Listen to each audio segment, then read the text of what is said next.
On today's episode of Titus and Tate, it is our last show before Christmas, and I am here to spread the holiday cheer the only way I know how, Tate, Mm, by highlighting the biggest frauds in basketball, by right. just going through meticulously, pointing out fraudulent activity all across this great nation. I don't know. One place we might look for frauds is the state of Iowa, where the Hawkeyes lost by 30, or they were 32-point favorites, lost by 9 to Eastern Illinois as 32-point favorites. What can you One of say? the biggest upset according to Vegas is what I was seeing, according to spreads, in at least 30 years in college basketball. How did this happen? Why did this happen? I don't know, but we'll point the finger at a lot of people on the Iowa Hawkeyes and say, "You did this." Mostly Fran McCaffrey. Um, Mississippi State's undefeated season came to an end versus Drake. So that happened. God's plan? I don't know. I don't know. Mm, But Mississippi State was having a dream season. It is over, unfortunately. It is time to regroup and get ready for next season. I think that's how that works, right? Now that you're no right, longer pack it undefeated. up. Virginia officially in the midst of a losing streak, Tate. That's going on right now. We don't like that on this program. Yeah, this is tough Uh, for the Bennett ball believers and the fact that, Virginia was supposed to be number 1 and all these Yeah. moments. 2 weeks ago, we were talking really highly, and now we're a little concerned. Maybe gonna hit the panic button, but I hope not. Hunter Dickinson kicked a man, and he also elbowed a man, and he also got owned by Armando Bacot, and he also fouled out.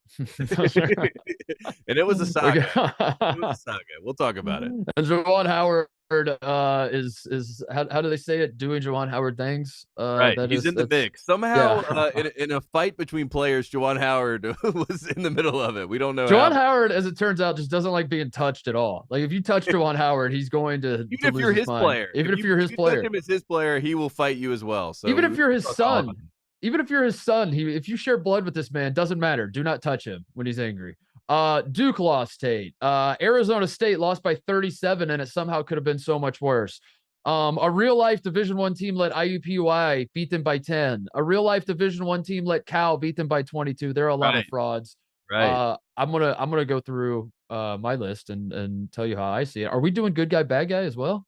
Yeah, for the people at home, I mean, it is Christmas, so I figure why not do a double dose of our favorite segments, the show before we get Christmas. So yeah, we're gonna do good guy, we're gonna do bad guy, we're gonna do Kyle's guy. No, not Kyle's guy. We'll do Kyle guy, and then we'll do Cal's Well, guy. So there you go. I'll let you go first then, and if Santa isn't bad guy of the week, then you're officially on the fraud power rankings. Right, So right. we'll Well, get ready for it. all right. All that coming up, but first. Either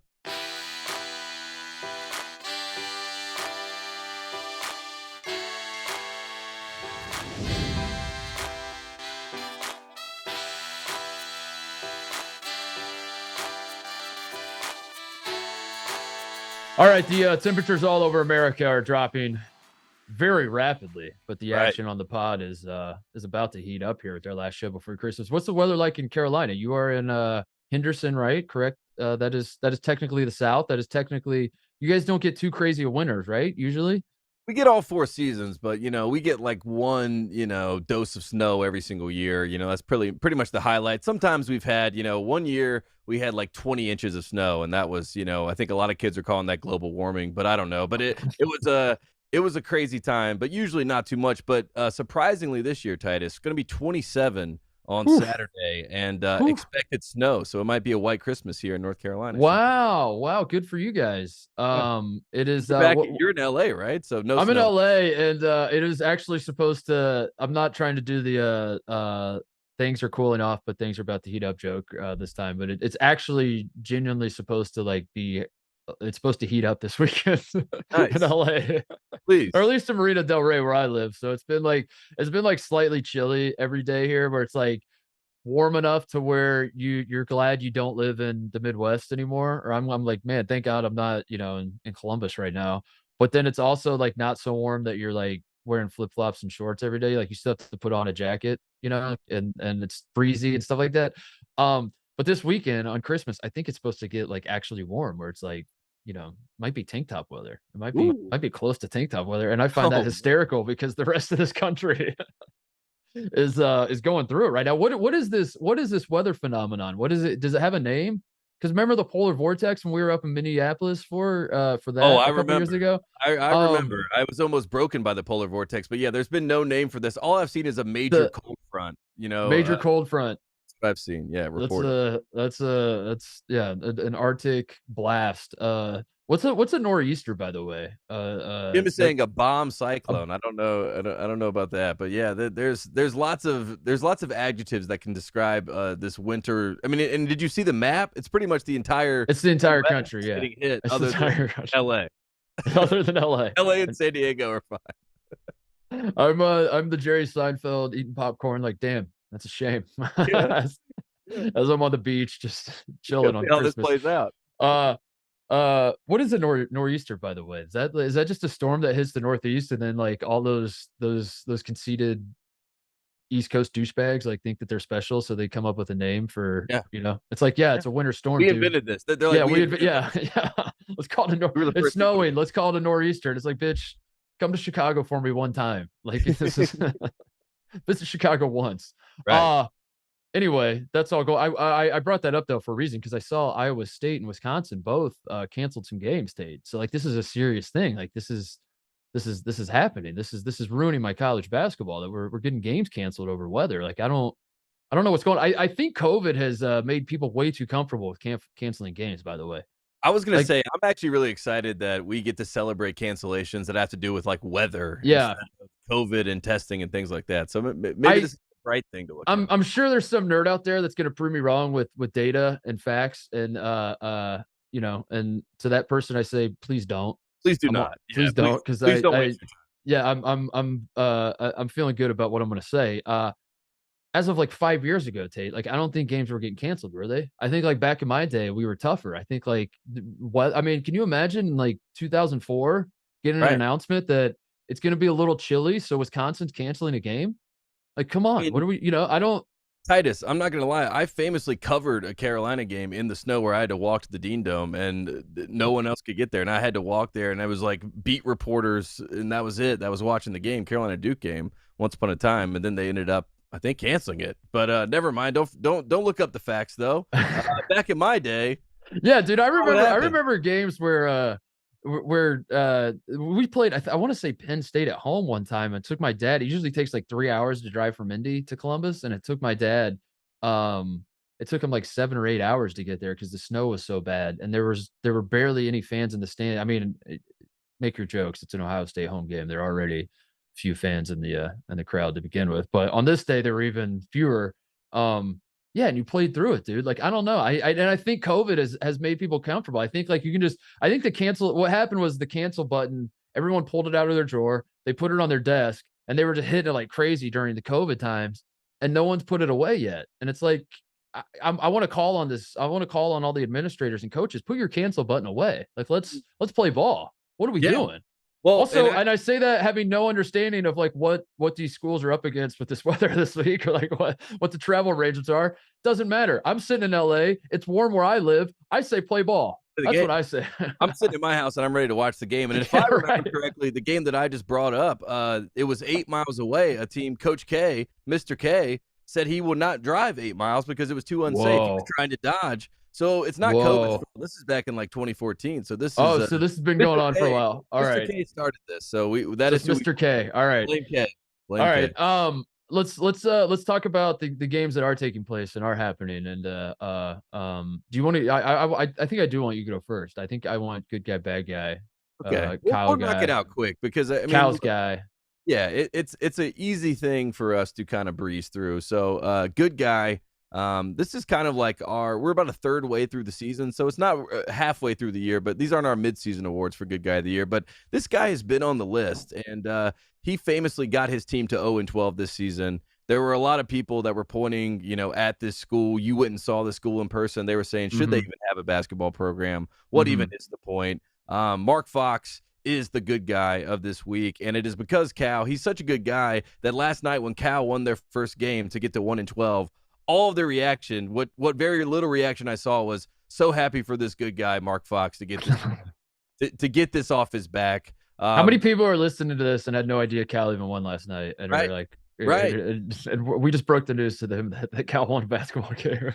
And he was already a good guy because I was expecting 0-13. So but it made it even better to see the reaction when people were excited, at what he had been able to accomplish with his one win.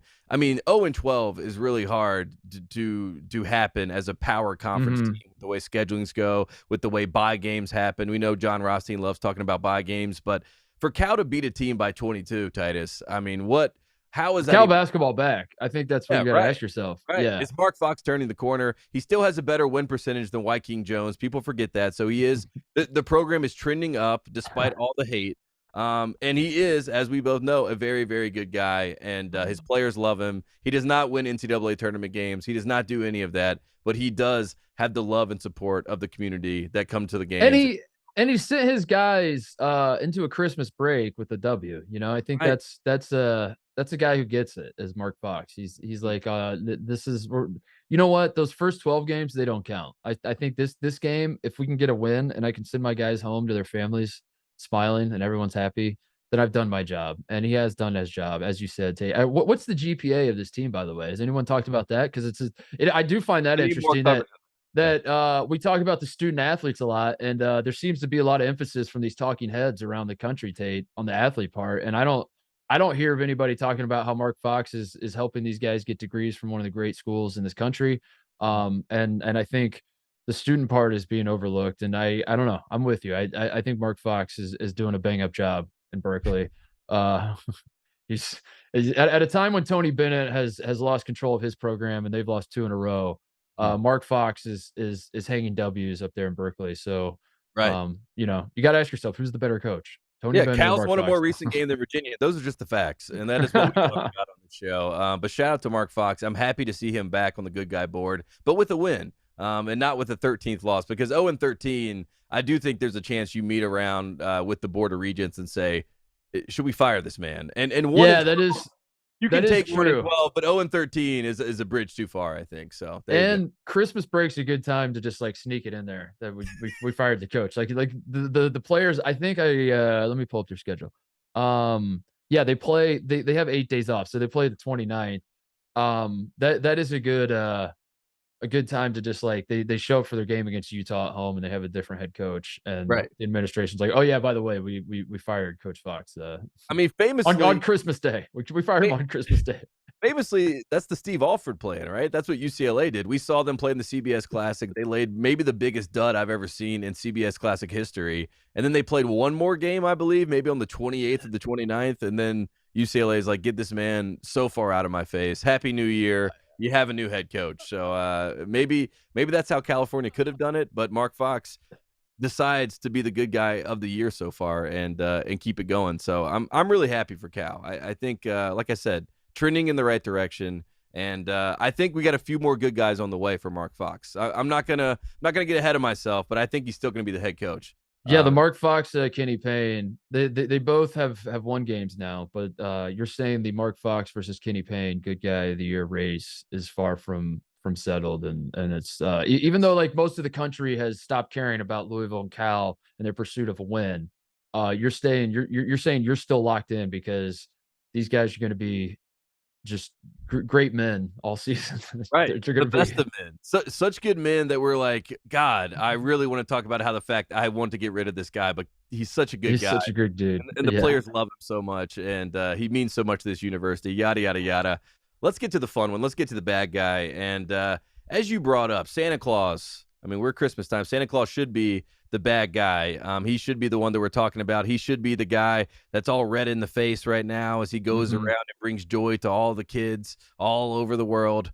But there's another red-faced man who likes to get upset at games sometimes and who likes to stick his belly out at times to let people know that he's eating good, feeling good, living good. And that is the bad guy so far this season. And he's none other than Bill Self, Kansas head coach Bill Self. This man is living the dream. Number 5 right now in KenPom. They have the number 9 offense, number 12 defense. Their only loss is against a really good Tennessee team that they lost to in the Bahamas. But otherwise, they've been rolling. They had Coach Titus's Indiana Hoosiers come to town in Allen Fieldhouse. This was kind of one of those showdown games between iconic brands. They delivered. Bill Self delivered.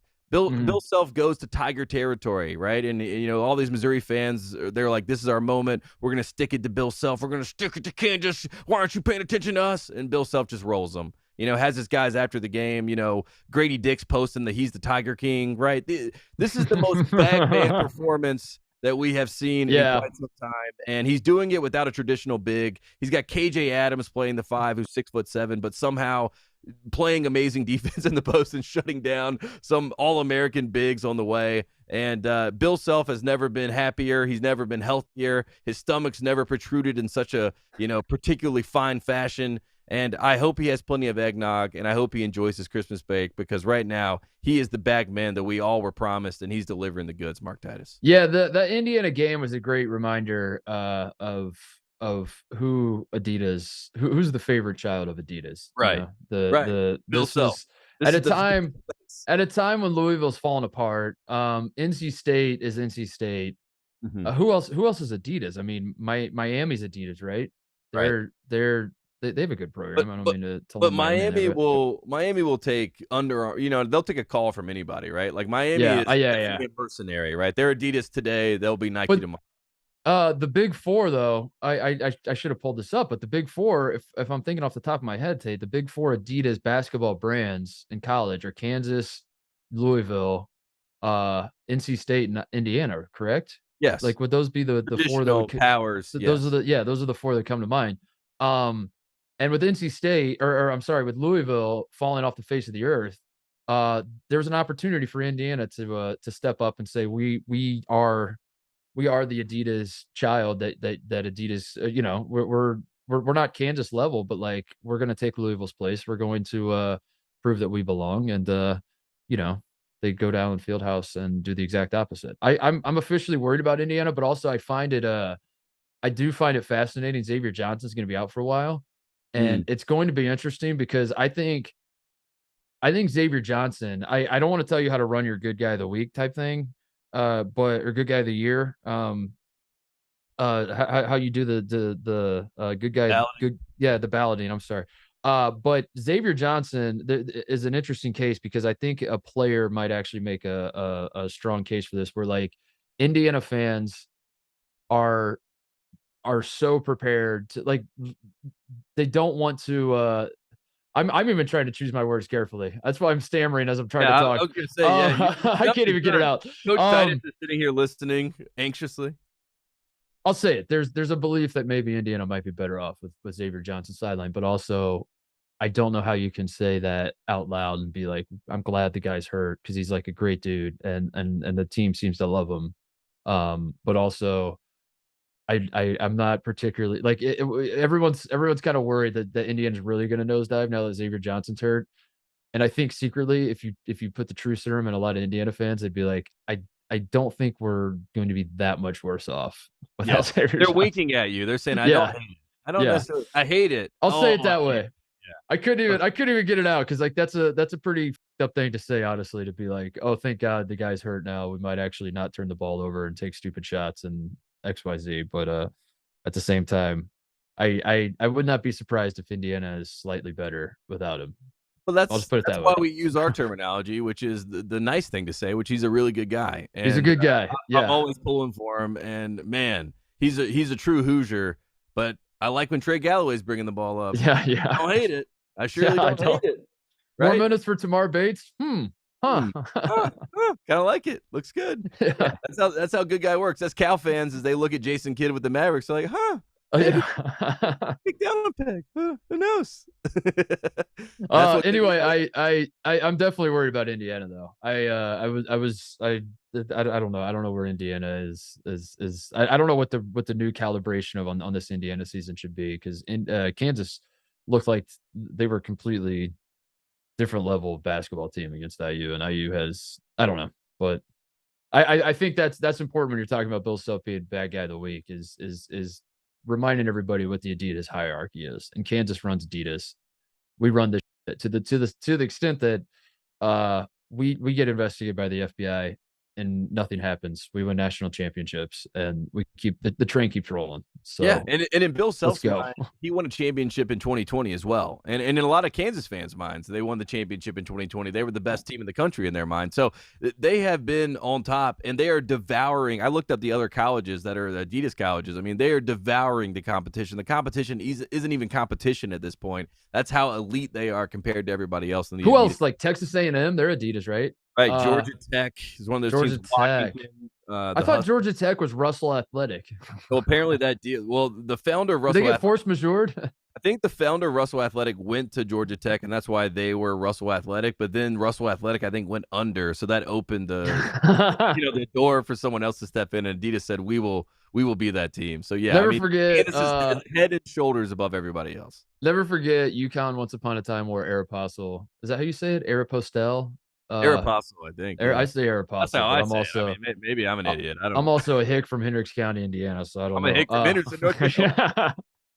Yeah. uh, they were Aeropostale football uniforms. UConn once upon a time. I just remember this, dude. When Bill Self suspended himself, as we remember, because like he was Self-imposed. completely innocent of any sort of improprieties with the recruiting stuff. But just in case I did do something, I'm gonna suspend myself. I'll step aside. I'll step I'll give aside. myself a little break. Yeah. But I didn't do anything. But if I did, I'll suspend myself. But I also didn't do anything. Um, and when he came back from suspension, if I remember correctly, this year they played NC State in the Bahamas. So Oh, that just adds to the Bagman legacy that like of the Adidas hierarchy that he's like, I'll come back to beat NC State's ass. I'll be there when we beat Indiana's ass. That's what I exist to do is to remind everybody that I run Adidas. Kiss the ring, yeah. literally, because I won the national championship last year. Yes, and I would not be shocked if Snoop Dogg shows up in the second part of the season and remember, gets people back on the board of hey, look, we love Kansas and Kansas is top dog. So shout out to Bill Self. When I see him, I just think of Christmas for whatever reason. I feel like he's giving out gifts everywhere, left and right, and they have 3 stripes on them, and they say, "Come play at Kansas." And these kids are taking them, and they're doing it. And congratulations to him. Next up on the docket, we got Cal's guy. Which I will point out, a great friend of the program reached out to me and said that Cal's guy should be Mark Fox because he did not think Mark Fox was actually a good guy. He said Mark Fox, was trying to recruit kids. He was trying to be a bag man. He just couldn't even do it. So he's not actually a good guy. He would be Cal's guy, as in California, which I thought was a nice wrinkle. If we ever get sick of talking about Kentucky, we can always pivot and We talk could always about pivot to talk about. we can talk about Jason Kidd. That's Cal's guy. So I like that little wrinkle. But Cal's guy this week will be a Kentucky Wildcat because we talked about Kentucky last time on the show. And we talked about them trying to figure out who they are, if they're going to be a real team. We talked about the Kentucky fans that were calling into KSR losing their minds. Well, there is a little bit of hope. They played Florida A&M, and Cason Wallace became the point guard. And, when you have 2 starting point guards, you don't have one that is actually really good, and Wheeler and Wallace have been trying to figure out how to share those duties. And against Florida A&M, it was the Cason Wallace show. He had 29 and 9. He looked great. I know it was against Florida A&M, so you can take it a little bit with a grain of salt. But this week, Cal's guy is Cason Wallace, and I think Mark Titus, he might have a point guard in Wallace. I do not think he has a point guard in Wheeler, but right now, Wheeler for Wallace. Put Wallace in, give him the reins, let him go, and maybe Kentucky can be something serious in March. Wait, Tate, I thought Wheeler led the country in assists last year. He led Power Conference. Did he lead the whole country, or was it just the Power He led Conference? the whole country. Maybe it was power conferences, but I mean, yeah, he was up there, if not number 1. Yes. Was it not Yuri Collins? It was Severe Wheeler. Did he really? I couldn't remember. I don't know why I'm blanking on whether it was, but either way, yeah, he was the assist man for Kentucky last year. Now you're saying he's not their point guard? Wait, what? Wait, I'm saying what? that I watched Cason Wallace have 9 assists, and they were pretty, and it looked a whole lot more connected. I like Cason Wallace. I want to talk myself like Kentucky's hit rock bottom, which is hilarious because they're like not like they hit rock bottom a couple years ago when they won 9 games. That was actually rock bottom. But to borrow a phrase from Kenny Payne, this is not what you're seeing right now is not rock bottom from Kentucky basketball. But it feels like they're already dead. There's no point in continuing to beat the dead horse that is Kentucky basketball right now. So I don't really want to do that. And I'm trying to find silver linings. I'm trying to find like ways they can turn the season around. And I don't know, like giving the ball to Casey Wallace and just letting him do whatever he wants to do is not the worst idea, I guess, is it? No, It's not not at it's all. not worth it's not any worse to giving the ball to Severe Wheeler, I'll say that much. And letting him do whatever he wants, Let as him we do whatever he saw wants. in And New Lance York. Ware. Yeah, not good. These are not good things that are Those are happening. not good things. And Wallace, I mean, when we were at the CBS Classic last weekend, I mean, we talked to the NBA scouts, who's the best prospect in this tournament. They said Casey Wallace. So he's Yeah. the best prospect. I mean, in a world where Calipari loves giving these guys freedom and bragging about it and talking about $3 billion and we build guys and get them prepared for the NBA, let's just give Wallace the ball and let him play point guard and then let Wheeler come in and spot minutes. Casey Wallace isn't as good as Brandon Miller, but if you give him the Brandon Miller green light and just try that for a few games and see what happens, and then let Oscar clean up the glass Yeah, he misses. Oscar gets the rebound and puts it up. Perfect. Yeah. Let me see what that looks like. I don't know. Yeah. I'm not saying it's gonna work. I just want to see what it looks like. Throw it Yeah. out there, Cal. Yeah. Yeah. Cal's guy, Casey Wallace. Yeah. I think Cal went home and was like, it's gonna be a Merry Christmas. I think I figured something out. Let's let this guy have the ball. Did have you seen the messaging coming out of Lexington that Cal this is why this man is such a goddamn genius. That Franco Harris dies, first of all, and he tweets a picture of him with a terrible towel on his shoulder and the Steelers helmet. And he's like, Right. Big Blue Nation, one of my heroes passed. And then Please give already me space. it disarms everybody because you're like, now man, I can't. I was gonna fire off a tweet at Cal that was like, you're ruining this program and giving you a lifetime contract is a mistake. But then I can't do that now because you just tweeted that one you're here. I know I'm gonna look insensitive.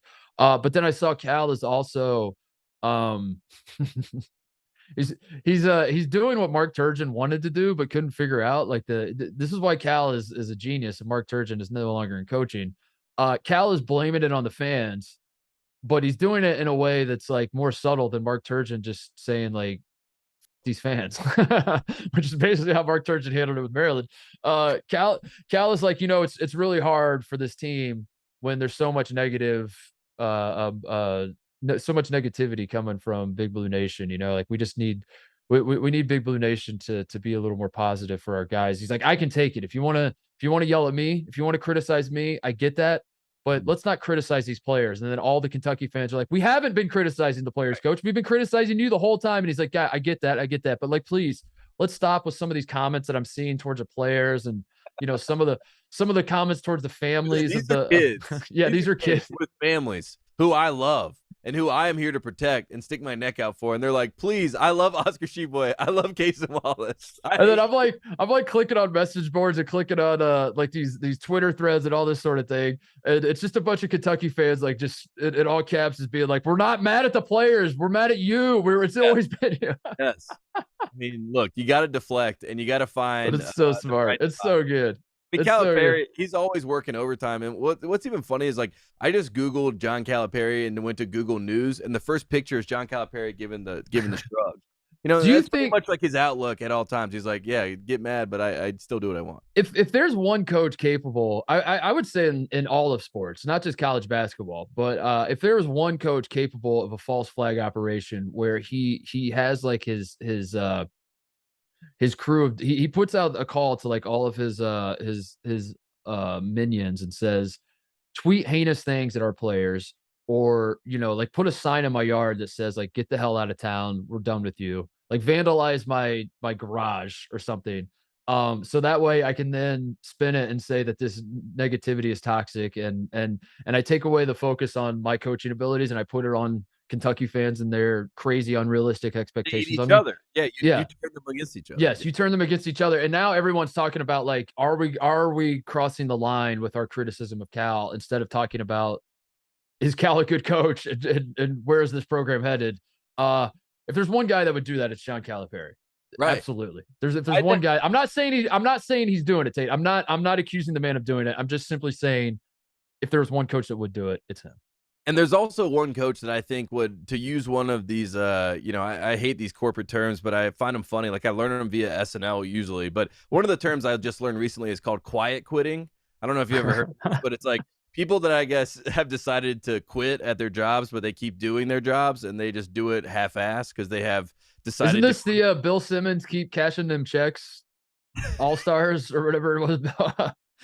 How is it different from that? But I, yes, d- I don't know, I'm but the with you. term I'm following. the term is funny to me. And when I heard it, the first name and face that flashed in my head was John Calipari. I was like, this man quiet quitting because we know that he scheduled the Gonzaga actual home and home games like in 2027. He's on a lifetime contract. That's not really a Mhm. lifetime contract. He can get bought out of it. And I saw a stat since he signed that lifetime contract, he's like 66-31 or something like that. So, no, it has not been great by the Kentucky standards and what his own standards were before he signed that contract. So in my head, I think of John Calipari right now as a quiet quitter. And as the noise gets louder and louder, he is getting quieter and quieter until he eventually says, you know what, I quit. I am going to go take this assistant coaching job with the Knicks, which I hope means that Tom Thibodeau will get fired and then I become the interim head coach and then I woo people and I become the actual head coach, right? That to me feels more of like what John Calipari is up to as a quiet quitter. But again, he's got Case and Wallace and maybe, just maybe, things will change. Next Wednesday, Kentucky plays their first true road game, which I think technically the Gonzaga game counts as a true road game. It is not. They did not play in Gonzaga's home arena. So to me, that is not a true road game. I don't care what the committee says and the net rankings say and all that. The first time they will play in another team's home arena is next Wednesday at Missouri Tate. Mhm. And Missouri is a program that Missouri's 10-1. They were undefeated going into Kansas absolutely pasted Missouri. But Missouri's a little better, and I think there's a little bit of optimism around Missouri right now. But in the big picture, in the grand scheme, Missouri's program is in the gutter, as Kentucky fans probably see it. So what I'm saying is, this is a big game, Tate. If Kentucky loses at Missouri, it is officially panic button time for the Calipari family because Absolutely. Missouri is capable of beating Kentucky. I do not expect them to beat Kentucky, but if as far as perception goes, to most Kentucky fans, Missouri is absolute garbage. They probably don't even realize Missouri's 10-1, and if they do, they're probably rolling their eyes and they're saying, "Yeah, but Kansas beat their ass, so we should easily take care of business." If they lose to Missouri in their first true road game of the year, whoa, whoa, Wolf. Wolf, whoa, a big wolf. And yeah, Missouri play. I was gonna say, I think Missouri has a good game. They play Illinois today, Thursday. So they have a good matchup, to kind of lead into their own Christmas break. They've now, I mean, Kansas was the first real team that they saw. I think they were a little shocked by how talented Kansas was, and it kind of hit them in the mouth. But you play Illinois, you play Kansas. I think you kind of get your bearings a little bit, and then they come to you. This is an yeah, opportunity to have a bounce back game. It's a recipe for disaster. And you're yeah. right. If they do lose, maybe how we were talking about Cal firing Mark Fox over Christmas break. Kentucky's like, we're pulling our own Steve Alford. Get this man out of my face, so far out of my face.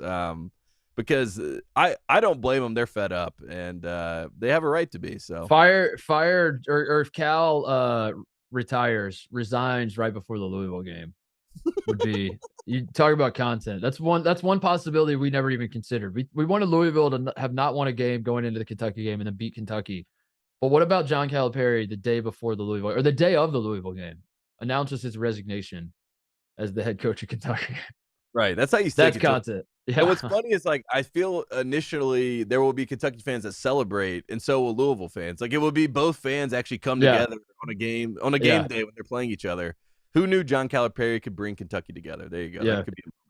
Uh, Um, what all right, else? final one on the docket. This is Kyle Guy. Kyle Guy could not come on the show. We did not reach out to him because it's Christmas, and I hope he's back home with his family. Kyle guy is not coming on the show because we did not reach out to him. Yeah, unless he knows when we record and somehow has this Zoom link, I do not think he will be showing up on the show. But I've been surprised before in this life. But the Kyle Guy update is this, and it's more about Virginia, not about Kyle Guy, but we love Kyle Guy, of course. But Virginia, Titus, in case you missed it, back-to-back losses. They lose to Miami on Tuesday night at Miami. Miami's a really tough team. Isaiah Wong's looking like an ACC Player of the Year candidate, had a good game. But Virginia in general, on a losing streak right now, still trying to get Beekman back 100%, even though he is playing. So I don't know how much I can give that the benefit of the doubt. Well, if they lose, he's not 100%, Tate. I mean, but it's the Armando Baycott situation. I think there's a lot of that going around the ACC right now. Is when a going guy's around playing college well. basketball. It's going around all of basketball. Oh my God, I blame the NBA. Yeah, when a guy is not playing well, I blame Coach K. This is all Coach K. This is what he did. My back hurts.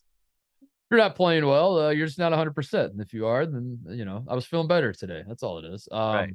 No, I mean, Miami's a great team. Great might be over, but the Miami. Miami's talented, man. Miami's very, very good, and there's no shame in losing to Miami, and I don't.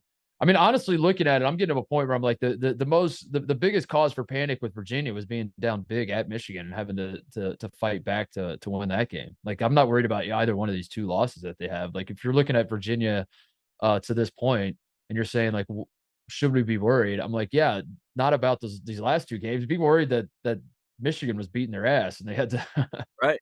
you Right. know, A that's more real road concerning to game. me. Yeah. Yeah, in a real Yeah. road game. I mean, road games are different, obviously, we know this, but I just feel like for Virginia right now, they had little bit of a confidence and a swagger about the way that they were playing with especially offensively, and it feels like they have gone back a little bit into their shell, and that is Yeah. the most concerning thing when it comes to Virginia for me. Well, it's been a rough little stretch because ever since they got back from Vegas, then they played Maryland Eastern Shore, which is a fake game, But they won that thing. What do they call it? The Continental Tires Legacy Invitational Classic, whatever.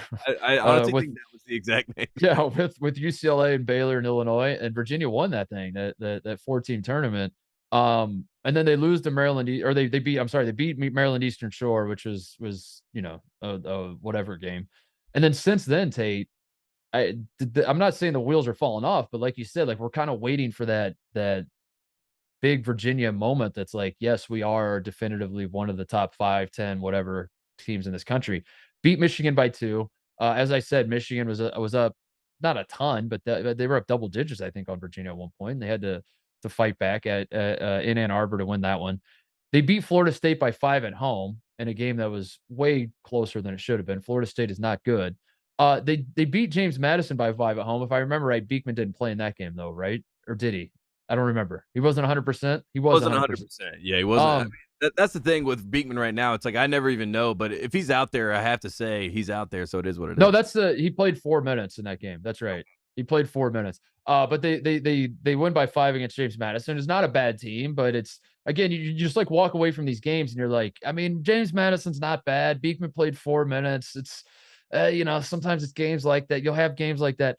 Then they lose to Houston and Miami, and you're just kind of seeing a pattern of now what is this? 6 games in a row that 5 games in a row that Virginia is you're just kind of waiting for them to really turn it on and show us that team that we saw in Vegas. And yeah, I'm not panicking, Tape, but I don't know. They got a nice stretch coming up. Albany, Georgia Tech, Pittsburgh, Syracuse before they play Carolina at home. So hopefully they get their mojo back a little bit, and we're taking Virginia seriously as a national title threat again. I'm gonna circle that Pittsburgh game because right now Pittsburgh is a quad one. Would be a quad one win for Virginia at Pittsburgh. Pittsburgh's been playing better than you would think. Not very. I'm not gonna say Pittsburgh's a good team, but they're surprisingly better and more competitive than you think. So that game I'll circle just to see where Virginia is, and then like you said, Carolina comes to Charlottesville, and that should be a get right game. If there's ever a get Yeah. right game for Virginia, it's North Carolina. That's when they turn it on. That's when they play their best. So I think that if you're a Virginia fan, you're hoping January 10th that kind of relieves some concern. Would love to see the Pittsburgh social media team put that graphic out that Tate Right. says Pittsburgh's better than you think. Right. I At mean, Tate Frazier. they're better than you think, and I like Pittsburgh. I really do. I like Pittsburgh. I think they're a nice town. John Calipari, maybe he takes the Pittsburgh job. We'll see. That's a hometown hire. Whoa. Yeah. Whoa. Now we're talking.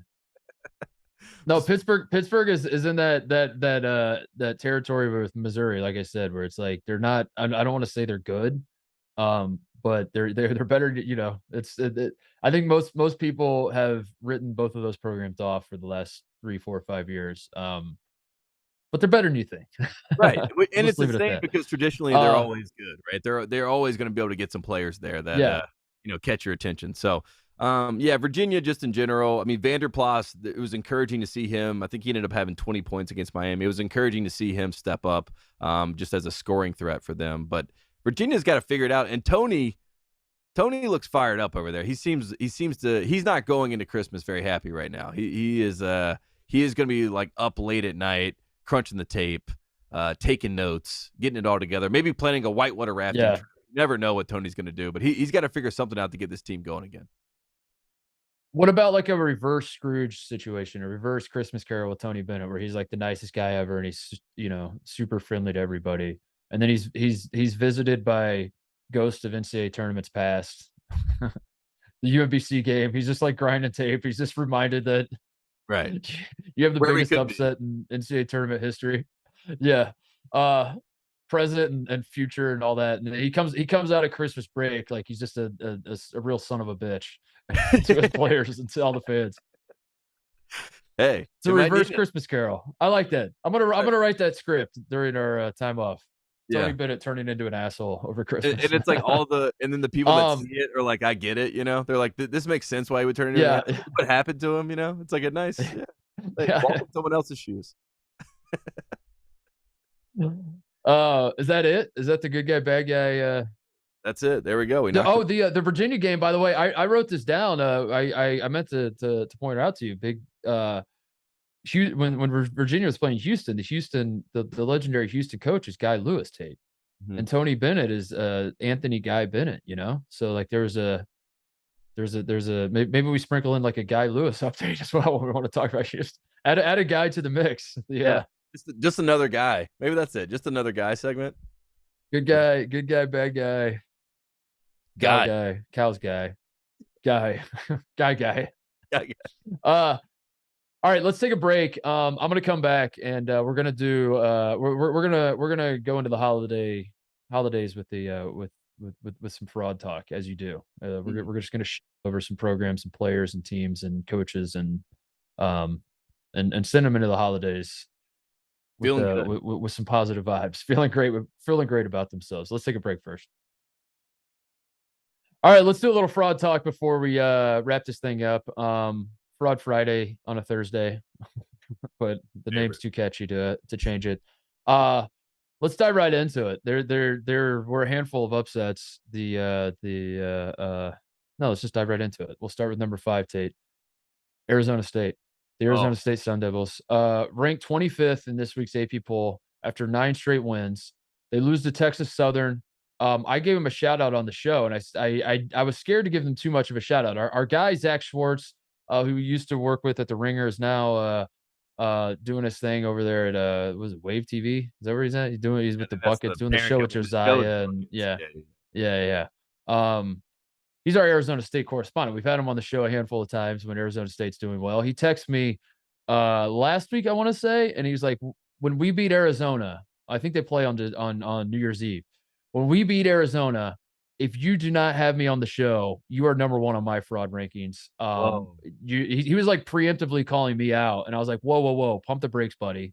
Like we will. I am monitoring the situation. I am. I see what's happening out there in the desert. I'm following Arizona State basketball. So I gave him a shout out on the show, but I also said, like, you're always kind of waiting for the other shoe to drop with Bobby Hurley and his boys. You're just kind of always waiting for. We've seen this story before, Tate. Uh, and sure enough, last night Arizona State gets a taste of the AP poll. They get ranked 25th this week. And last night they lose by 37 points at San Francisco. At one point, I believe the score was 24-3. Uh, at one point, it was 81-35. This could have been so much worse. They were down by 47 points at San Francisco, who I believe went into this game like 9-4. San Francisco's had some good teams, but Todd Golden left, went to Florida, as we know. It's not a complete rebuild. It's not like they're Louisville and they're trying to Do whatever this is Louisville's I doing. enough said. It's not like they're Louisville. But this isn't the San Francisco team that we've seen in the past few years. It's like, really competitive against high major teams like this. So for them to just completely obliterate Arizona State tape, woof, yikes.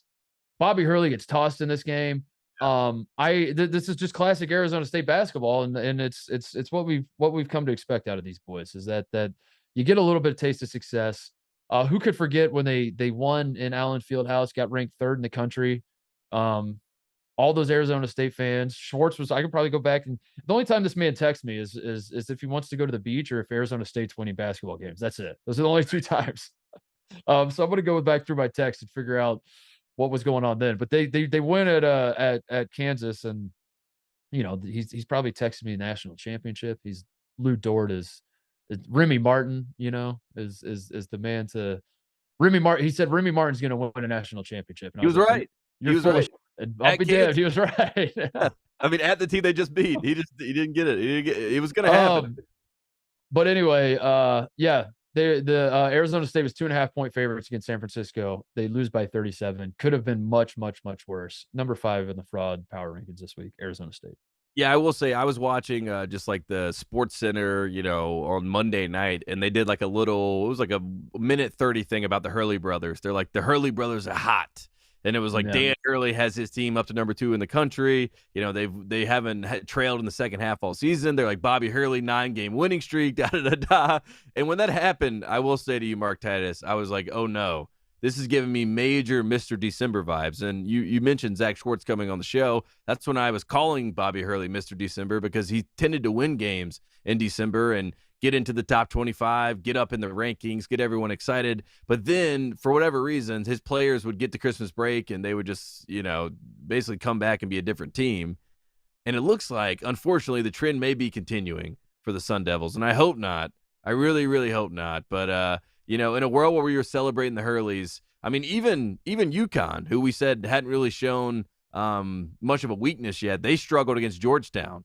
And Georgetown was up in that game pretty late until UConn went on a nice run with Joey Calcaterra hitting some big shots. So, in general, I am worried. I see the panic button as the Hurley. I'm a big You're Hurley worried about both Hurleys? I'm worried. No, I mean, not actually about Dan, but I'm just worried about the Hurley brothers branding. You know what I mean? The branding. Okay. Branding was top tier. I mean, just on Monday, the Hurley brothers were on top of the world. And it just goes to show in college basketball, things can change quickly.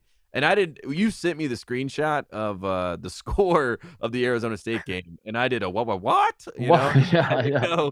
I had to go back and try to figure out and retrace the steps of how it happened. I do respect that Bobby Hurley got thrown out. Because if I'm going to get blown out, I'm going to get thrown out. Put that on a shirt. That is a fact. Put that on a shirt. If I'm going to get blown out, I'm going to get thrown out. I'm going to get blown out, I'm going to get thrown out. So, Bobby Hurley at least did that right. He at least did that. I would love the idea of a coach. This is good. This is how Bobby Hurley wins you back. Is if he says, if my team is ever down 35 points, my promise to you is I'm getting tossed. Like the second, like his team's down 33 and he's just looking up at the score. He's not even that.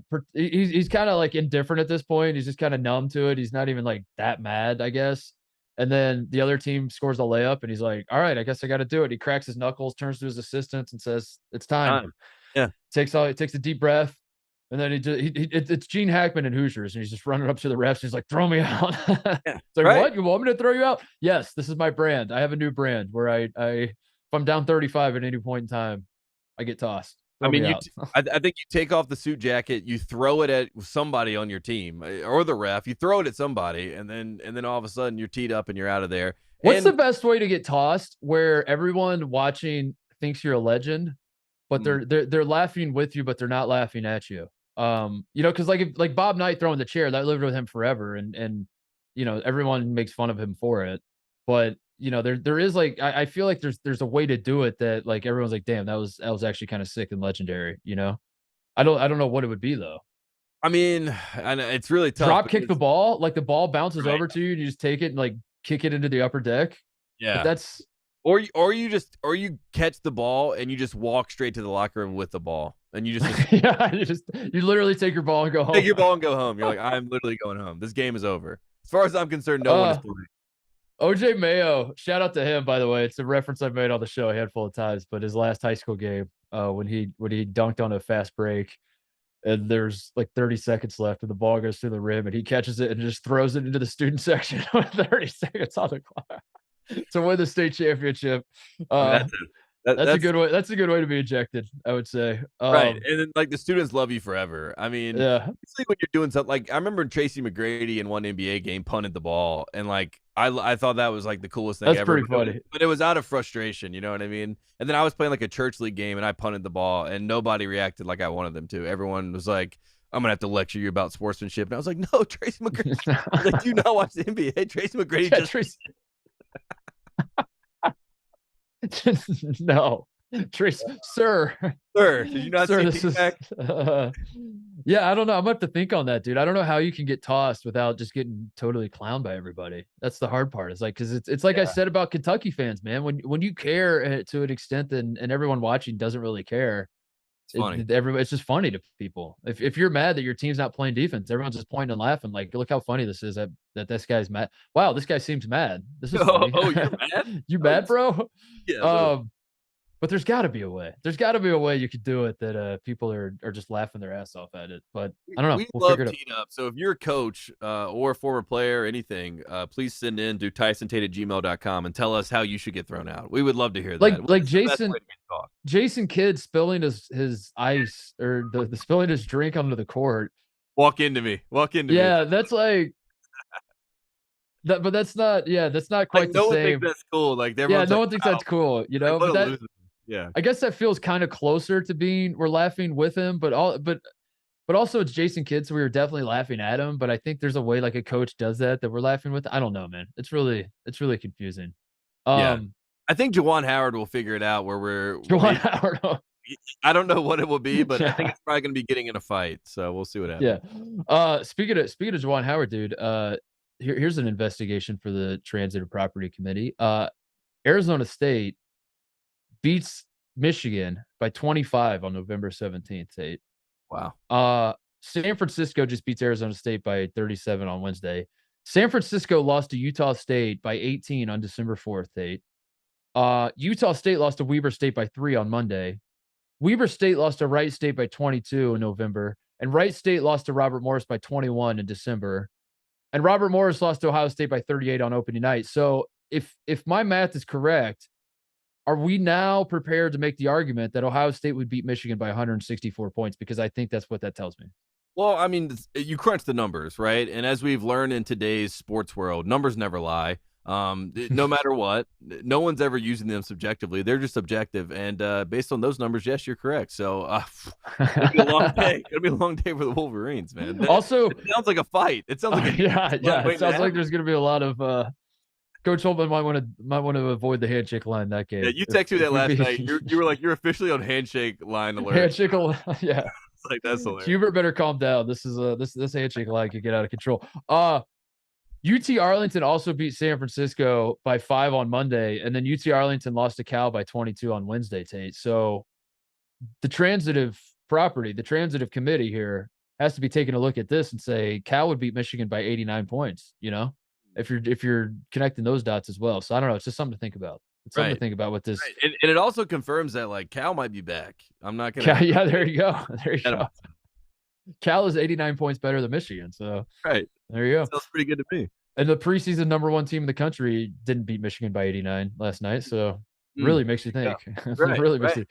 At number 4 on the fraud power rankings this week, Wally Zerbiak. I don't know if you've been paying attention to this, the Tyrese Halliburton, Wally Zerbiak feud. But Wally Zerbiak is coming at my beloved Indiana Pacers and our star guard Tyrese Halliburton. The Hicks versus Knicks rivalry is back on. These cheating sons of bitches in New York that are tampering to get Jalen Brunson and just being just having no manners, really, just having no respect for the game and having zero manners whatsoever. In case you missed it, the Knicks played at the Pacers on Sunday, Tate. Wally Zerbiak, who does the coverage for what's the channel? MSG. That's the name of the channel. SNY. Yeah. Who knows? But they have the MSG on their microphone. I don't know. Who cares? It's MSG Network or something like that. And I don't know. I don't respect him enough to sort out what it is, to be honest with you. I don't care. But he's doing his post game the coverage, and they're showing the Tyrese Halliburton shots late in the game that he misses, and Wally Zerbiak calls him a Mr. Supposed wannabe fake all-star with the big miss, is what he says. And usually with these sorts of things, you see the quote and you think it's probably not as bad. He probably said it in like a joking way. It was probably, like to see it written out makes it sound so much worse than it actually was. I have to watch the clip. The clip is actually far worse than it written out. Like he's like if you watch the clip, it is very much a very biting, like out of nowhere attack on Tyrese Halliburton. It was not a Freudian slip. Like he didn't accidentally call him a wannabe fake all-star because he did it again. No, he feels that. Yeah. He went back to the well and he called him a wannabe all-star again. Said that Julius Randle and Jalen Brunson will make the all-star team over Halliburton. And if I'm being completely honest, I I thought the initial comments, even being a diehard Pacers fan who is it just bleeds. What are the Pacers colors? Gold and blue. Yeah, Yeah. I bleed. Is it? Yeah, blue and gold. I don't know. But yeah, I'm a diehard fan of that team. I even thought it was. I thought it was funny. The initial comments were funny because I was like, this man is just very obviously being a homer and trying to prop up his guys by putting down the other guys. I think that's what he was doing. He was saying Julius Randle and Jalen Brunson are all stars, and then the way I make my case is I shit on this other guy. It's a tactic I'm familiar with when I talk about the fraudulent play of Paolo Banchero, this complete bum of a basketball player that is getting credit for Bulls wins that he's Right. bringing to the Orlando Magic. Right. And Franz Wagner. And Franz Wagner, they are winning games, and somehow Paolo Banchero is getting credit for it, and he's going to win Rookie of the Year over Benedict Mathurin, and it's total horse. And anyone with half a brain sees it.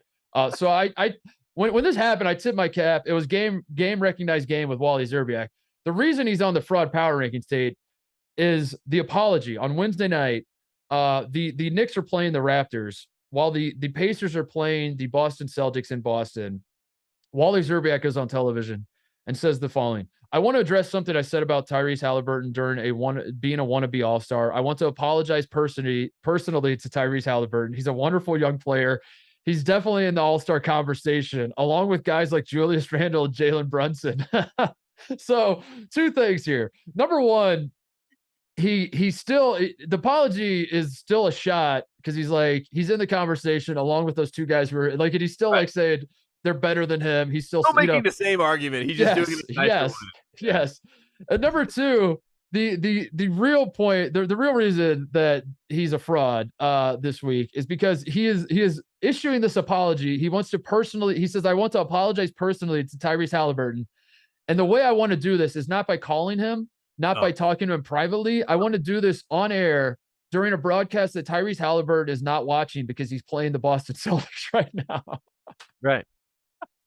I mean, he's the bigger man, right? He's just trying to put it out there. And Wally Szczerbiak's going to be a college basketball coach with this behavior. This is unbelievable deniability at the highest of levels. I will say I got a phone call about Wally Szczerbiak saying that, and it does seem like some of the Halliburton, I guess, hate or whatever that has come at him from obviously, like you said, it has this Knicks wrinkle to it, but there's some of the old NBA heads that, when Halliburton got traded, they crushed the Kings. They're like, the Kings are idiots, da-da-da-da.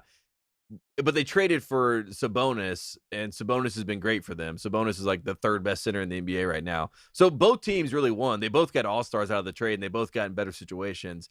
But a lot of these older guys are like, I don't like Halliburton because, it's like a Sabonis thing. And it's like, what are you talking? What is happening? Why is this why does Tyrese Halliburton have to get hated on because of Domantas Sabonis not getting his respect? I don't understand it. And it goes back to the fact that the NBA is more of a soap opera than anything in sports. And it is so dumb. And the fact that Wally Szczerbiak is like, I saw Matt Barnes did like a video, like, dude, shout out to Matt Barnes. That was hilarious. Wally Szczerbiak, it was awesome. Shout out to Matt Barnes. I'm still upset that you you teased us with the Ime Udoka stuff, but that Wally Szczerbiak rant was hilarious because he was so like level headed and so like he was just making the point that it's so stupid that older guys pick on the younger guys. He's like, what are you doing? He's like, what even is this? Yeah. And then he ends his it wasn't even a rant because rant makes it sound like he was unhinged. It was just a very well crafted argument, and I'm just like, wow, dude, this is like really good stuff for Matt Barnes as I'm watching it. And then he ends it and he's like, yeah, so to me that was some from Wally. I was like, yes. Yeah, it was like the perfect landing. Like it was the perfect stick to the landing. Yeah, it was like I was expecting a little bit more tenacity. No, because he was like going after Wally, but he wasn't getting into the mud with him. He's like, I'm above that. Emotional about it. Yeah, he's like, dude, you kidding me? Like it was almost like a professional. Like, come on, man. Like what the hell is that? And then right as he was getting ready to close the door, he like peeked his head back around the corner. He's like, that was some bitch ass shit. And then he shuts the door. All the network TVs were like, I think we actually can put Matt Barnes. Yeah. Matt Barnes like, that's some. I was dying at that. Number 3, speaking of some number 3 on the fraud power rankings this week, Evan Turner, Tate. Turner. The man he cannot. I keep begging him. I call him I asked him on air during a broadcast that he is not watching to please play your way off the fraud power rankings. I'm begging of you. I don't want to do this. Don't Yeah. make me do this. But time and time again, his behavior leaves me no choice, Tate. Evan Turner, I'm going to recap his week, Tate. Ohio State's playing North Carolina in Madison Square Garden. Evan Turner, we talked about this already. His jersey's hanging in the Schottenstein Center rafters. He is an Ohio State legend. There's a hallway named after him. If you go to the Schottenstein Centers, the Evan Turner hallway, where all the trophies are and all that sort of thing, and a big shrine to Evan Turner. He is synonymous with Ohio State basketball. If you're thinking of, I saw Fox put out a graphic, not to throw some people under, not to throw colleagues under the bus, but at the same time, that's exactly what I'm about to do. The CFB on Fox Twitter account said Oklahoma is the only school since 2000 to have a Naismith Award winner and a Heisman Trophy winner. Oh, I saw that graphic as well. Yeah, and the Ohio State fans were hot. They were like, "Who could forget Troy Smith and Evan Turner?" And they're like, "How dare you disrespect Evan Turner's National Player of the Year award that he won?"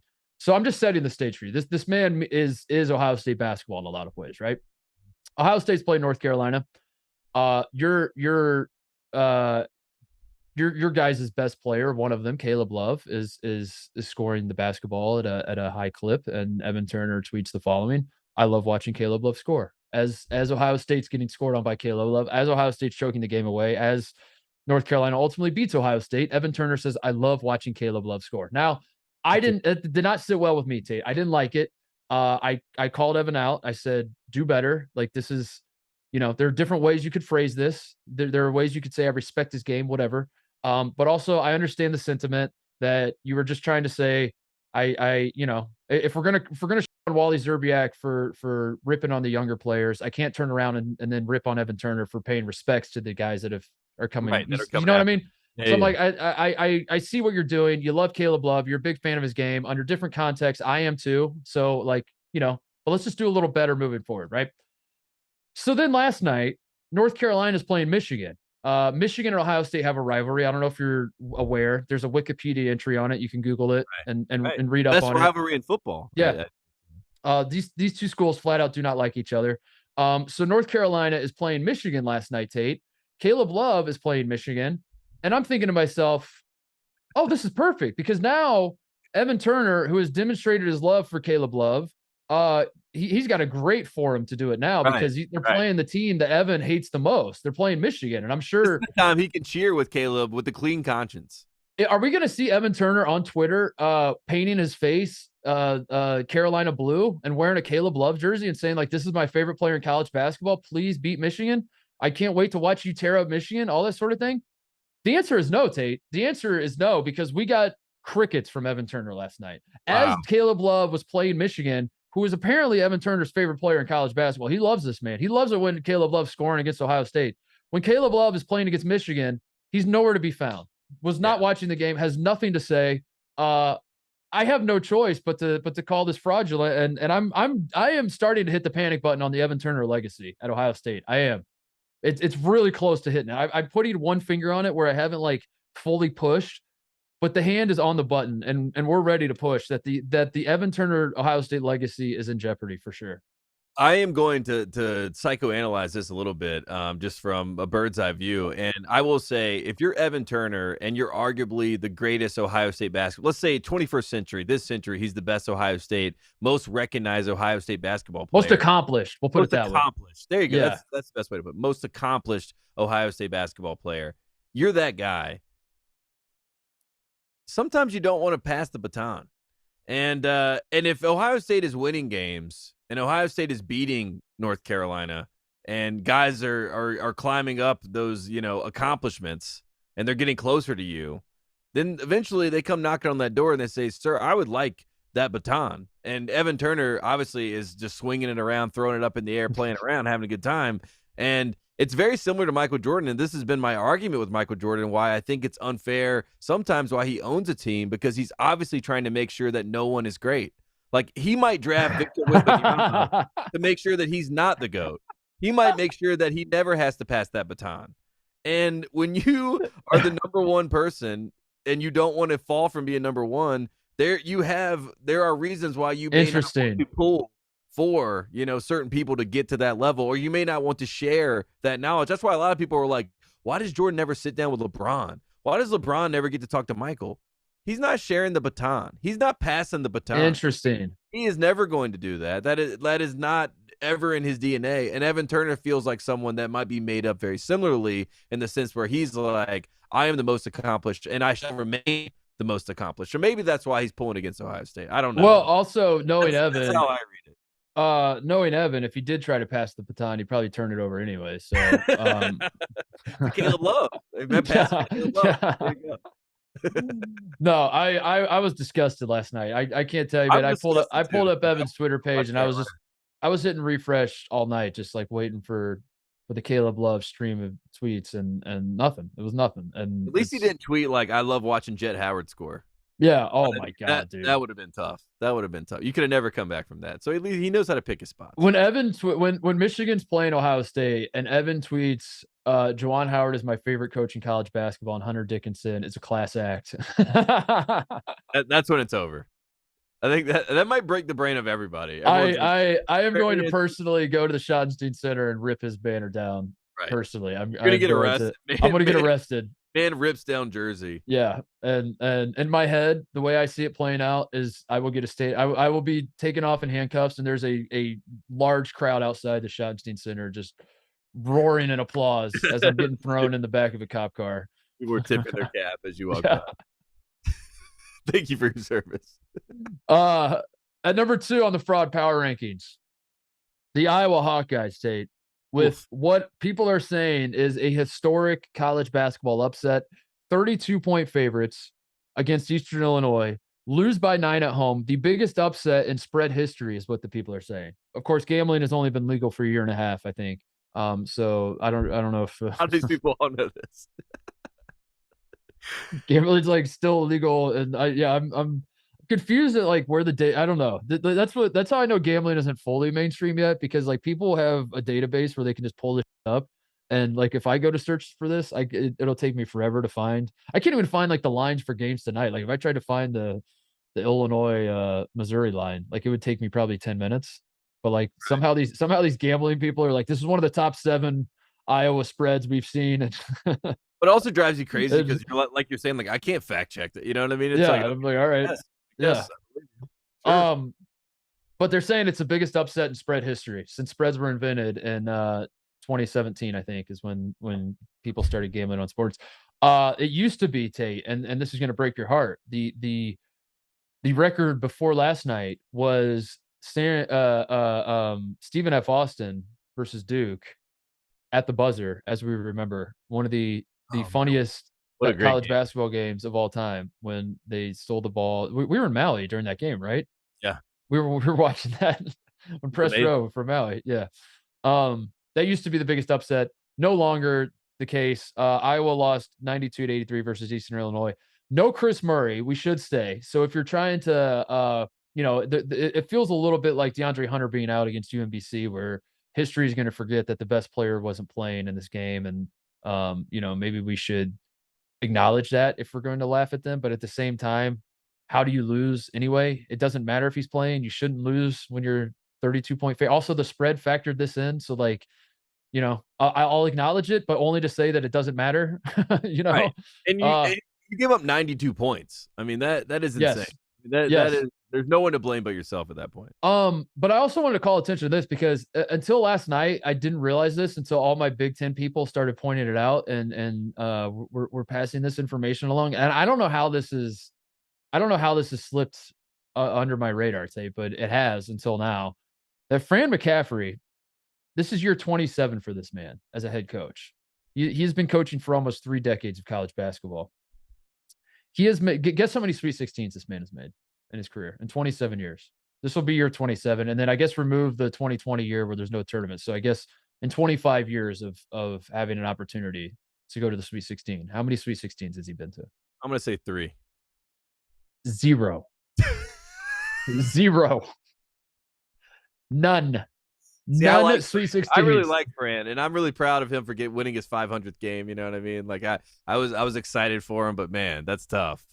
I See, had no idea, dude. I'm like you. I was like, this is surely why there's. it gets in your head. You know what I mean? You think he had to at least make one Sweet. It's like I feel like I remember watching him coach in the Sweet 16. Yeah, That, exactly. Yeah, no, and I think it's like because the people that have been trying to tell everyone that he's never made a Sweet 16, he'll start yelling at them, and then they shut up. I think that's how it works. Like I think you just get yelled at until you become submissive. right, right. But yeah, dude. So I wanted to call out Fran McCaffrey. I want to call out the Iowa program. They have I don't know, man. I last year I picked Iowa famously to beat Kansas in the NCAA tournament. Kansas fans threw it back in my face, even though they didn't beat Iowa. So I don't know. I technically it was a draw. You didn't actually beat Iowa, and Iowa didn't beat you. So I don't really understand how you think that you won that exchange. Um, but I'm done with Iowa. I'm done. As long as Fran McCaffrey's there, I'm done with Iowa basketball. I'm not making that mistake again. I believe like I will continue to do this where I will every NCAA tournament I will pick a coach that has historically sucked and I'll say this is his year. It's probably going to be Rick Barnes this year. I I'm agree. probably going to point at Rick Barnes and be like, I know what I'm getting myself into. I know that I'm going to get killed when I put this bracket out and I have Tennessee in the championship game. But I don't know, man. It's been happening a lot Feels different recently. this year. Feels different this Yeah. year. But it's been happening a lot. The coaches get over the hump, and I think there's going to be a coach that gets over the hump, and I'm gonna say it's Rick Barnes, and then he's going to lose in the second round, and I'm going to say, why did I do that? I did that with Fran McCaffrey last year. I will never do it again, ever. I am done with Iowa. You cannot lose to Eastern Illinois as 32-point favorites. It simply cannot happen. I'm done. Yeah. And Done. maybe it's a good thing that people get off Iowa a little bit. Like you say, Chris Murray didn't play, so we get to March and people are like, I would never believe in this team. This team, they maybe work better without expectations, and I think Fred McCaffrey in particular I works better. think this should count as like 2 or 3 losses, honestly. When you're assessing the NCAA tournament candidacy here, when March rolls around and the bubble boys crawl out of their holes that they live in, this has to count. Like it feels insane that this is just going to be one bullet point on the bad losses column. Like this is going to be next. Like Iowa's going to lose to Northwestern too, or they'll lose to Nebraska or something. And it'll be they'll lose at Northwestern, and that'll be treated as a bad loss, and so will Eastern Illinois at home as a bad loss. Yeah, they're And the same. that doesn't feel right. Like we gotta when you put that graphic up, the Eastern Illinois font has to be at least like 5 sizes bigger. Like It should be historic loss. You know what I mean? Yeah, we Like need a new column. separate category. Historic loss. How many historic losses did you have this season? Shout out to Eastern Illinois head coach Marty Simmons, by the way. Absolute hoss that man is. I mean, there's they're fat college basketball coaches. They're few and far between these days. Shout out Rick Majerus as the patron saint of the king of rotund basketball coaches. I guess Huggins is probably the one now, right? Like is Huggins.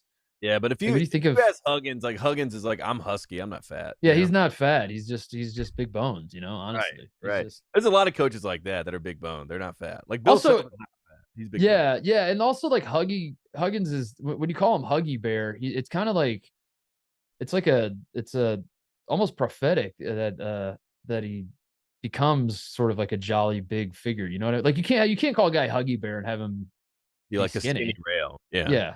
Nobody wants that.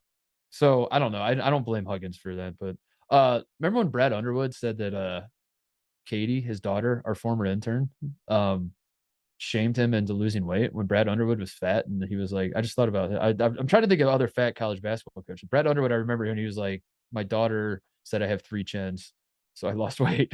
Right, and we asked Katie, and she's like, correct. Correct. Damn, Katie, you're cold. Anyway, Marty Simmons played at IU, by the way. He was in the game, the Jordan's last game when he lost to IU. 1984. There you go. Yeah. Marty Simmons was in that 1983 recruiting class with Steve Alford at Indiana. And I have rewritten history, and in my mind now, Steve Alford is who shut down Michael Jordan in that game. That is who guarded Michael Jordan. That is who decided before the game that he was going to stop him and outplay him. So do you think that game when Doncic was guarding Jordan is when Jordan first learned about the idea that Republicans buy sneakers too? Yeah, I think that was Dan Doncic in the game. Yeah, Doncic he was like, if you make sneakers, I'll buy them. And he was like, he got him distracted. Jordan's like doing the numbers. He's like crunching the numbers. Uh, all right, moving on. Number one, Iowa is not number one. How could that be, Tate? How could the worst loss we've seen in college basketball history, according to the betting people, is not number one? How could that possibly be? It is because I was watching the Michigan North Carolina game last night, and I I love, love it. I I reached my wits end. I could not take it anymore. They kept cutting to the coach, and I said to myself, last year I put up with his antics. We saw him at his worst last year, and we said, okay, we'll give you another chance. We'll see if you can get better this year. And chance time and time again, it continues to happen. I continue to just be disgusted at what I'm seeing on my television. I have to call the behavior out. And this coach in particular, I'm at my wits end, and it's time to do it, Tate. At number one on the fraud power rankings, Roy Williams. I Oh, can't do it. Get this man off my TV. Why, Tate? Why will he not go away? I don't get. I thought he was retired. Every North Carolina game, I'm seeing him on television. He's doing interviews. I as a guy who's taken shots at Mr. K in the past. And I've said I this farewell tour is obnoxious. I'm sick of seeing it.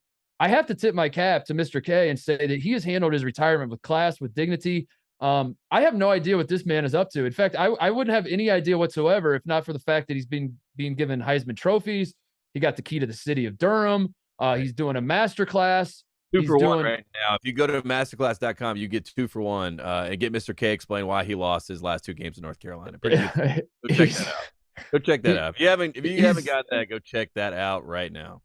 And if it wasn't for that, if it wasn't for all those things, if it wasn't for him doing his radio show from his office in Cameron Indoor Stadium with the Duke logo behind him and his Duke polo on, and all In the that head stuff, coach's office. The office says head coach of Duke University. I would honestly have no idea what Mr. K is even up to, because Right. he's just faded into oblivion so well. He's just like rode off into the sunset. We don't see him anywhere. Meanwhile, Roy Williams is going to every North Carolina game. He's making it all about himself. It's disgusting. It's stupid, and I've had enough, dude. It's like retire or don't, Roy. Like, what are you doing? What are you doing? I just like to remind people. I've seen, the powers that be tweeting about this, being like, "Oh, K is not taking away from his team." I think it's an awesome.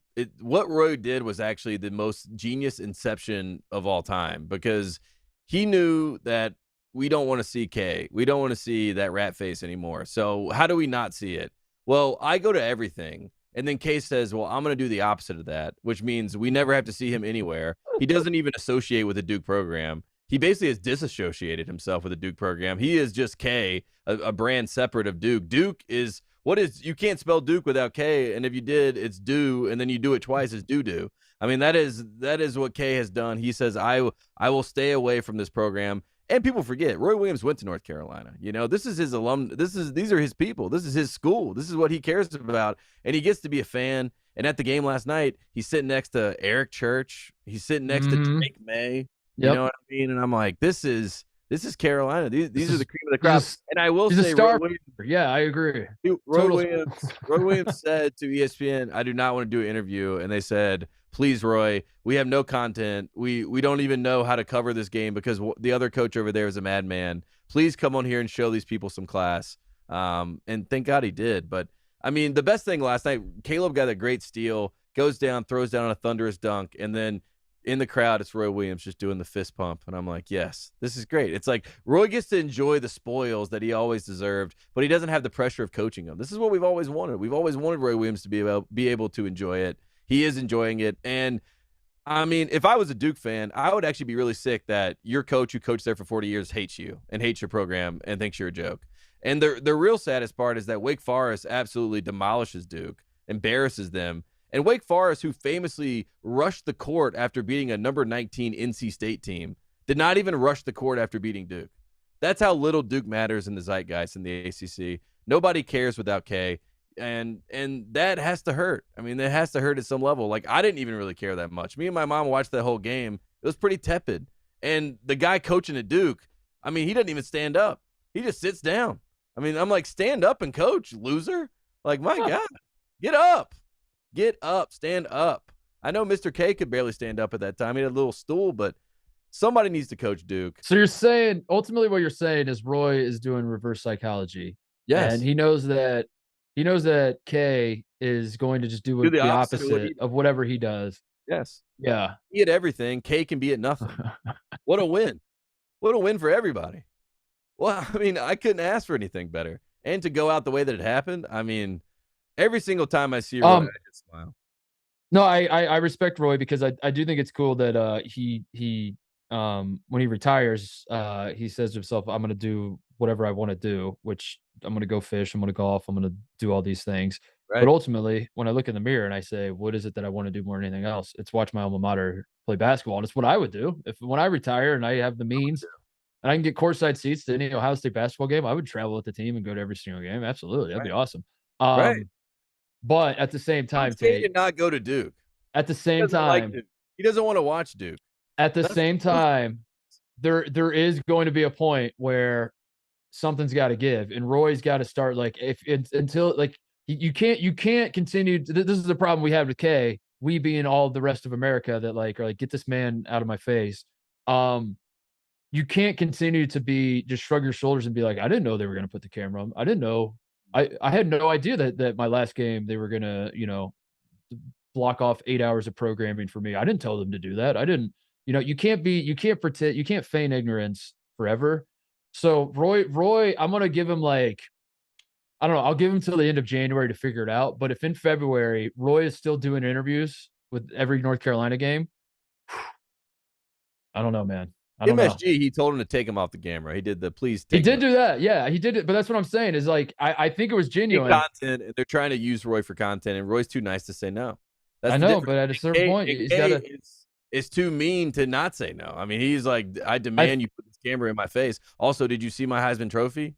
Do you I see kn I know, dude, but I'm saying, like, at a certain point, you have to be proactive if you're Roy Williams, and you have to I think what I'm saying is he has to do the Shia LaBeouf, put a paper bag on your head and put "I am not famous," right. and dress like that to Fine with that. Carolina games.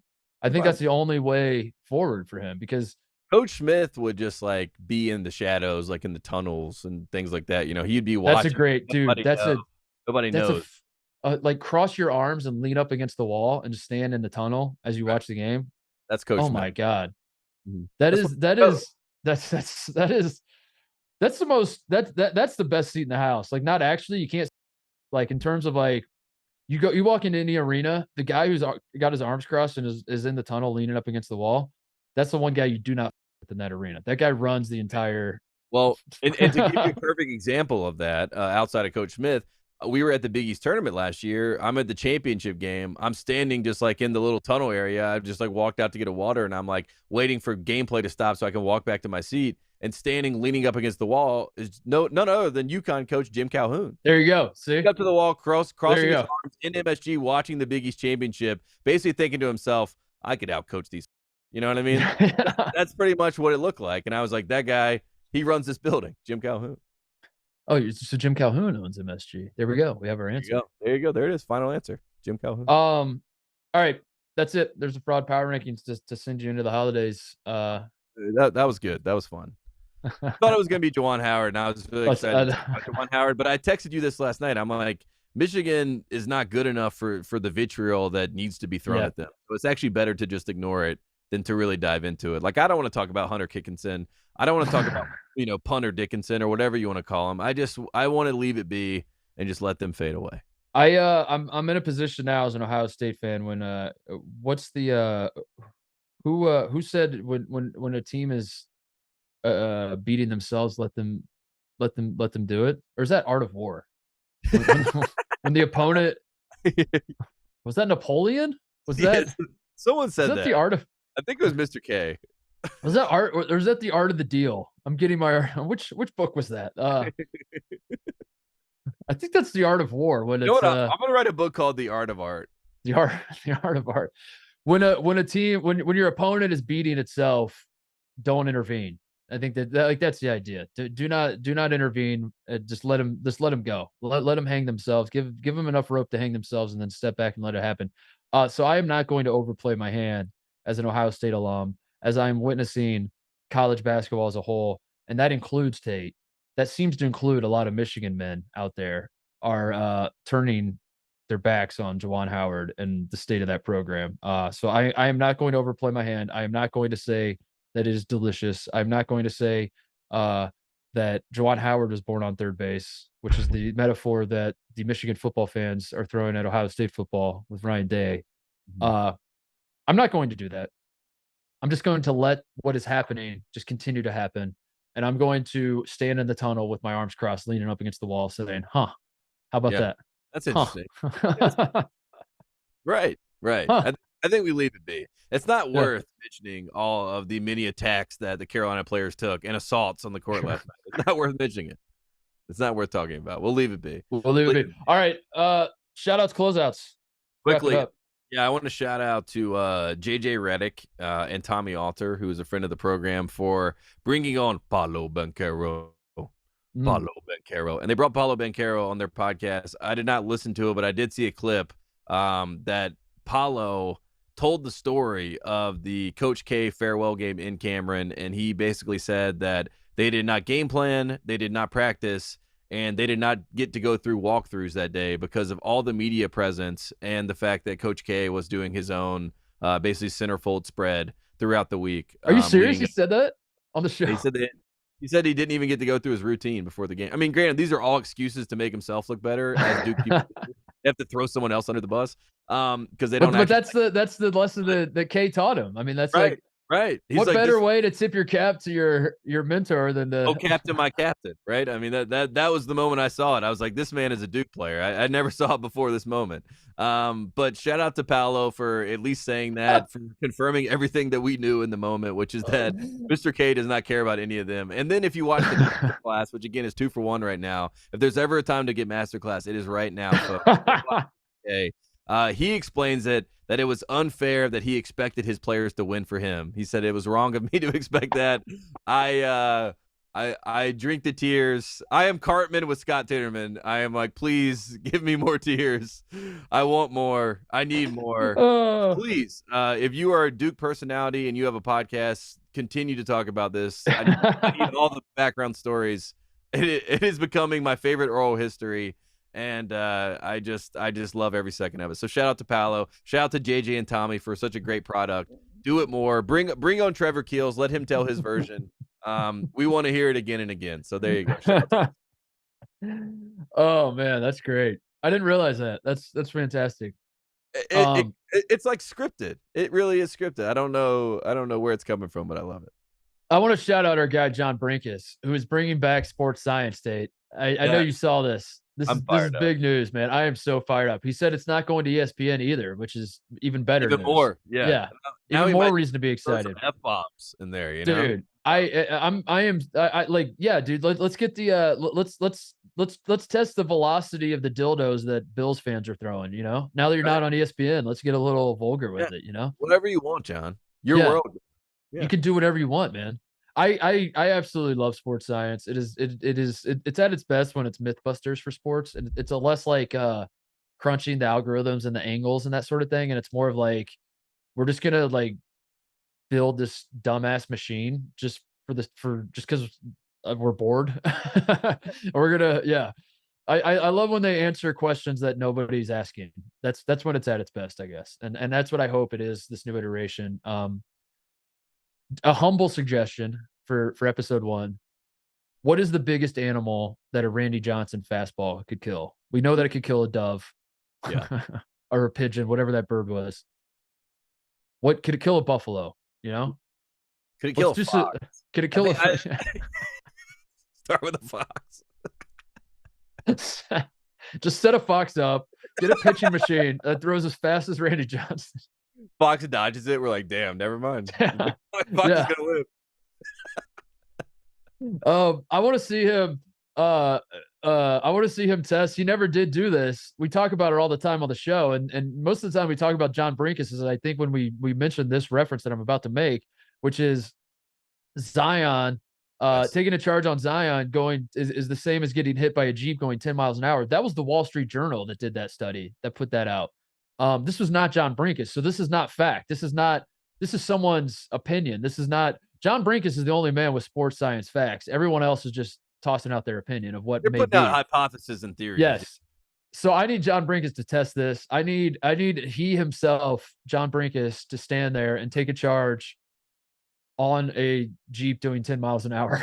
Yeah. I need him to take a charge from a Jeep, a Wrangler, and then take a charge from Zion in real life. Like, he goes to In the real life. facility, and Zion's like, just like, sure. And then Zion gets it at half court, spins the ball to himself, comes down full head of steam, and just wrecks John Brinkus. And he's like, And that hit me at the speed of 35 miles per hour. that's the same force as a great white shark. Right. And a rhinoceros. Yeah. That's the best too. Is the analogies that when he would use the analogies that make it less clear, you know? Yeah, no, you'd like, you're like, yeah, he's like, I don't know how hard they hit. I'm guessing hard. That's the same as a rhino doing a long jump in the savannah, and you're like, I have no The frame of music would be reference like, for like what. like it just blew your mind. You're like, it's like, I guess my mind is blown. Thanks, John. He's the best. I hope it's Netflix. I hope it's HBO. That'd be sick, dude. I Are you a premium place? You know, dude? 20-minute episodes on Netflix of John Brinkus just testing it, and they put out like 112 episodes all at Right, once. I'm right. pushing play. I'm sitting on my couch and I'm letting it roll, dude. And I'm watching every single one of those. It's also like the number one show at colleges. You know what I mean? Like frat house at a college, people ripping bonks watching. Oh yeah, dude. You know what I mean, just ripping through sports science episodes. If I was at a bar with the top 100 most beautiful women in the world, and I'm the only man in that bar, and all of a sudden sports science with John Brinkus appears on the television, I am standing in the corner and I'm watching a hippopotamus Right, because it's good content, and play that's water all polo or wanted whatever the was hell good else is going on. Yeah, that is the best content out there, and I'm so excited. I want, like, it doesn't need to be adult themed. It just needs to be a little more risque, as we say, you know, like it needs. I want, like, yeah, I think can Randy Johnson kill a small dog is interesting to me, and I would love to see that tested. I do love also the Gordon Hayward one's the most famous one, but you were this close to winning a championship. I love when he tortures everybody, and he was like, if these two things would have gone differently, if the wind on this day was blowing at 21 miles an hour, usually in this part of the world at this time, it blows at 19 miles an hour. If that's what we got on this day, that field goal would have been good, and your team would have won the Super Bowl. Right. And then every fan base is like, why would you tell me this? He does like the He's Tony like, Romo bot yeah. snap. He's like, Yeah. 100 times out of 100, it's this height, but on this snap, you know, and you're like, Yeah. you're like, I was already heartbroken, and now I'm even more heartbroken. John Brinkus is the first episode of this new one. He proves that Deflategate was both real and a very big deal. Pats fans lose their mind. And every championship that the Pats won was fraudulent, and here's why. And he proves it. And they can't say anything because if John Brinkus says it, it's fact, you know? Yeah, Deflategate was the first time that I remember people on the internet and people around me in my life, because weirdly there's a lot of Patriots fans, because the Patriots won a lot. There's a lot of Patriots fans at North Carolina when I was there when that was happening, and it was the first time that I realized like people were experts on something as dumb as PSI. Like, I had so many people explaining PSI to me, and I'm like, when did you start figuring out the PSI and like how balls deflate in cold weather? Like, when did you become an expert at this? You know, and that was the first time I was like, wow, we got a long road ahead of us. Yeah, online banter and things like that. So remember when Mark Brunell cried on TV? I think that's my one defining Deflategate memory is Mark Brunell. I do love crying. Mark Brunell. He was a great backup quarterback. Like, Mark Brunell with Mark Sanchez with the New York Jets was a great time. That was awesome. But I will remember that so much that when I was watching Hard Knocks this year, Mark Brunell came on the screen, and the whole idea of putting him, the whole story they were building with the Hard Knocks was that all these coaches on the Lions are former players whose names you recognize. Yeah. And I saw Mark Brunell and I was like, yes, I recognize that man. But unfortunately, all of his career has been wiped from my memory, and all I remember is I don't care about on television. I only care. I'm sorry to say, that's all I remember is him crying about a deflated football. Well, that also shows you how strong Boston media is, that like we all had to endure Deflategate. You know what I mean? Like, no other city that dealt with something like that would ever 24/7, or that we as people who have no interest or no, like, I could care less about it, know so much about it. You know what I mean? That was the mafia at its finest. No, it's a great point. If you found out if there was a report put out that the Orlando Magic, every time they play on the road, their basket gets lowered by 3 inches, Mhm. and they just now found that out. Nobody would care. That would be a story for 2 hours. Well, it'd be you and Nobody. I being like Ben Mathurin Rookie of the Year, lock it in, you know? Like, Yeah. this is confirmed, and people are like, "Don't see it." Apollo, unanimous Rookie of the Year. I guess No, it would work the other way. They would raise the Magic, the like, I don't know. Yeah, whatever. You get my point, that if it was any other team, it would be, it yeah, was everywhere. It was always in our face. Mm, yeah. mm. I wanna shout out, Matt Ishbia, by the way, buying the, Phoenix Suns, Michigan State walk-on legend, Club Trillion legend. He might be the only man in Club Trillion history who is actually worth $1,000,000,000, as it turns out, Tate. Right, right, and, I So mean, he is. it's big for walk-ons in general, right? It's good for the brand. It's good Yeah, for the community. It's good to see yeah, that, like, you can go from being a walk-on to owning a team with yeah, all these yeah, superstars, you know? Like, now he can tell all those superstars that would, like, throw their jock straps at him, he can say, "You're fired," or yeah, yeah. "Traded," or That's whatever true. it is, you know? He's top dog. That's gotta be the dream, though. Yeah, you're a walk-on and you're the peon on the team, and the scholarship guys are shitting all over you, and you're like, "I'm just gonna one day I'm gonna buy this entire team, And everyone but laughs you at guys you. are all gonna play for my team." Yeah, Right. and I'm gonna cut your asses. Yes, yes, that's the moment. I had 2 more. Bryce Hopkins, Kentucky transfer, 29 and 23 for Providence versus Marquette in the 2 overtime win. That's pretty cool. He's averaging 17 and 10 right now. And yeah, as Kentucky is, in the position they're in, the guy that they Ran out of town. ran out of town is, Interesting. killing it for Providence. Interesting. Again, I say, huh, interesting. And then I wanted to shout out St. Thomas of Minnesota Tate, the Tommies. They are 11 and 4 right now on a 4-game win streak, 2-0 in the Summit League. They're probably not going to win the Summit League. Oral Roberts is the favorite, and Oral Roberts, Max Asmus, still there, still winning basketball games with the Oral Roberts. They're probably going to win the Summit League. But St. Thomas, in their second year in Division One, last year they went 10 and 20. This year they've already won 11 games. They're 11 and 4. They are not, they are not national title threats. They're not Final Four threats. They probably will not make the NCAA tournament. But you have to tip your cap to these boys up there in Minnesota because yeah, it's their second year of Division One and they've already won 11 games this year. And I know their schedule has not been great. I don't want to hear it. I don't want to hear they've beaten a lot of Division One teams, and that's more than some teams in this country can say. So shout out to the Tommies for being 11 and 4 in year two. Right. I mean, So they should play Cal. I mean, yeah, that's yeah. like, they should try to get a home and home going there and make something happen because who knows? There could be magic, and maybe that could be the end for Good Guy of the Year, Mark Fox. Anything else before we go? Quickly, I just want to shout out all the friends of the program. Merry Christmas, Happy Yeah, Holidays. Hope yeah. everyone enjoys themselves. We're excited for the weekend. We're excited for Christmas. You know, we're excited to get things rolling in the right direction as the new year comes. It's kind of a nice break for everybody and all the players. I'm happy to see them get a break and go home. I know the Carolina guys flew out last night after the game, so it's a nice reset for everybody. And if you're Bobby Hurley, I think you need that reset. And I'm happy he got thrown out and got to go home and rest up and get ready for the new year. So just shout out to the friends of the program, and I hope everyone has a Merry Christmas. Everybody have a Merry Christmas. Thank you for listening. Shout out Tom Izzo wearing the elf Oh sweatshirt, yeah, it's getting a getting teed technical up. foul. That was Love that. incredible. Yeah, this is our last show. And it's 20. while singing the national anthem, right? Did you see that? That Oh, was that's ridiculous. right. Yeah, yeah. Great Christmas spirit in college basketball. Yeah, this is our last show 2022. So we will see you in 2023, I guess. That's it. We're going to be off next week, and everybody have a great holiday. Thank you all for listening. Merry Christmas, everybody. Yeah, God bless you. Enjoy the week off. I don't think there's anything else to be said, Tate. That's it. See nothing you to be guys. said. Enjoy it.